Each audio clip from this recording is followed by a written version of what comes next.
బ్రహ్మ మానస పుత్రులైన మదంగ మహర్షి అభ్యర్థన మేరకు దేవాలయం తిరుమకాలం ఆదిశక్తి అంశం అయిన శ్రీ భయక్షయాంబిక రాజమాతంగిగా అవతరించింది. ఈ శక్తిని మంత్రిని అని పూజిస్తారు. దేవతలు ఈ దేవతను సంగీత యోగిని, శ్యామ, శ్యామల, మంత్రనాయక, మంత్రిని, సచివేశాని, ప్రధానేసి, సుఖప్రియ, వీణావతి, వైనికి, ముద్రిని, ప్రియకప్రియ, నీలప్రియ, కదంబేశి, కదంబవాని, సతామద అని స్తుతించారు. వీణ, వేణువు, మృదంగం వంటి వాయిద్యాలు ధరించిన సంగీత యోగినులు అయిన శక్తులు ఎల్లప్పుడూ దేవాలయం తిరుమకాలం అంబిక వద్ద ఉంటారు.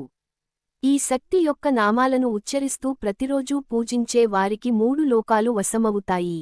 రాజ్యాంగ విజయం, సుపరిపాలన, విజయం వంటి అన్నింటినీ అందించేది దేవాలయం తిరుమకాలం శ్రీ రాజమాతంగి. ఈ దేవతను ఆరాధించే వారికి సర్వశక్తులు, సిద్ధితులు లభిస్తాయి. ముఖ్యంగా వాక్ సిద్ధి, సంగీత కళలో మంచి ప్రావీణ్యం, శత్రువులను జయించగల శక్తి, శాస్త్రజ్ఞానం, కవిత్వం రాయడంలో విశేష ప్రతిభ లభిస్తాయి.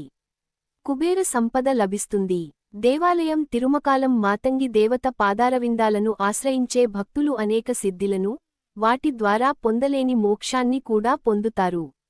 అందరూ ఆమెకు వశమవుతారు. కోరినవన్నీ లభిస్తాయి. పాపాలు తొలగిపోతాయి. సంతానం, ఇతర సకల సౌభాగ్యాలకు లోటు ఉండదు. ఈ దేవత భక్తుల ఇంట్లో లక్ష్మి స్థిరంగా నివసిస్తుంది. అందరికీ రక్షణ లభిస్తుంది. ఆయురారోగ్యాలు పెరుగుతాయి. వ్యాధులు, అగ్ని, దొంగల భయాల నుండి విముక్తి లభిస్తుంది.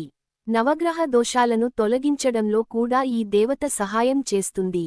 మహాకవి కాళిదాసు, దేవాలయం తిరుమకాలం శ్రీ రాజమాతంగి శక్తి వల్లనే మహాకవులలో అగ్రస్థానంలో నిలిచాడని, ఆమెయే సర్వస్వమని శ్యామల దండకంలో గొప్పగా చెప్పాడు. ఈ రాజమాతంగి దేవతే మధురలో మీనాక్షిగా, తిరువెంకాటులో లఘుశ్యామగా పూజలందుకుంటుంది. మనం మనల్ని తెలుసుకుని, జన్మించిన ప్రయోజనాన్ని సార్థకం చేసుకుని, సర్వశక్తిమంతురాలైన పరాశక్తి, దేవాలయం తిరుమకాలం శ్రీ భయక్షయాంబిక రాజమాతంగి శక్తి ఆశీర్వాదం పొందుదాం. ఈమెను రాజశ్యామల అని కూడా పిలుస్తారు. మాతంగి మంత్రం 98 అక్షరాలు కలిగి ఉంటుంది. ఒకరికి మాతంగి మంత్రం సిద్ధిస్తే, లోకంలో ఉన్న ఇతర వేద మంత్రాలతో సహా అన్నీ ఒక్కసారి చదవడంతోనే సిద్ధిస్తాయి అని మదంగ మనకోసం అనే గ్రంథంలో చెప్పబడింది. సరస్వతీదేవి యొక్క తాంత్రిక రూపమే మాతంగి. లలితాంబిక యొక్క చెరుకు విల్లు నుండి పుట్టినది. ఈమె తిరుమియచూరు లలితాంబికకు సలహాలు ఇచ్చే మంత్రిని. ఈమె రథం కేయచక్ర రథం అని పిలుస్తారు. కేయం అంటే పాట.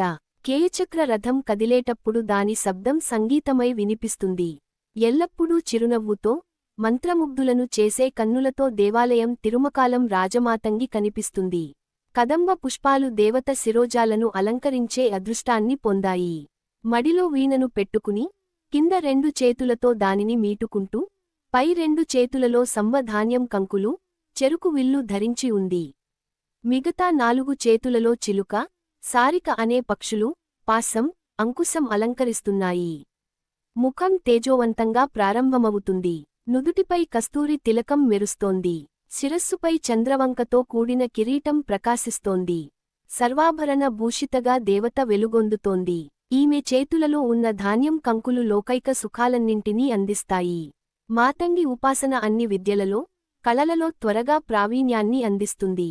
దేవాలయం తిరుమకాలం శ్రీ రాజమాతంగి గురించి అబ్రామి భట్ట తన అబ్రామి అంతాదిలోని 70వ పాటలో, కళ్లకు విందుగా చూశాను కదంబ వనంలో, శృతి మధురమైన స్వరం, వీణ, చేతులు, స్తనాలు, భూమిని ఆనందింపజేసే పచ్చని వర్ణం, మదంగ వంశపు బిడ్డలలో జన్మించిన నా స్వామి సౌందర్యం అని ప్రశంసించారు.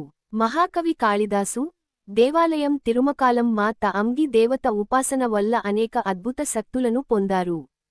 ఆయన ఈ మాత అంగిని స్తుతించి, శ్యామల దండకం అనే అత్యద్భుత స్తోత్రాన్ని రచించారు. అందులో ఈ దేవాలయం తిరుమకాలం మాత అంగియే సర్వతీర్థం, సర్వమంత్రం, సర్వతంత్రం, సర్వశక్తి, సర్వపీఠం, సర్వదత్తం, సర్వవిద్య, సర్వయోగం, సర్వనాదం, సర్వశబ్దం, సర్వశ్లోకం, సర్వదీక్ష వంటి సర్వస్వరూపినిగా, అంతటా నిండి ఉన్నదిగా స్తుతించి, కీర్తించారు. మంత్రి యొక్క దయ ఉంటే రాజు అనుగ్రహం పొందినట్లు, మాత అంగి దయ కోరినవాడు లలిత యొక్క అనుగ్రహం పొందుతాడని తంత్రశాస్త్రం చెబుతోంది. మాతంగి వల్ల అమలు కానిది అంటూ ఏదీ లేదు.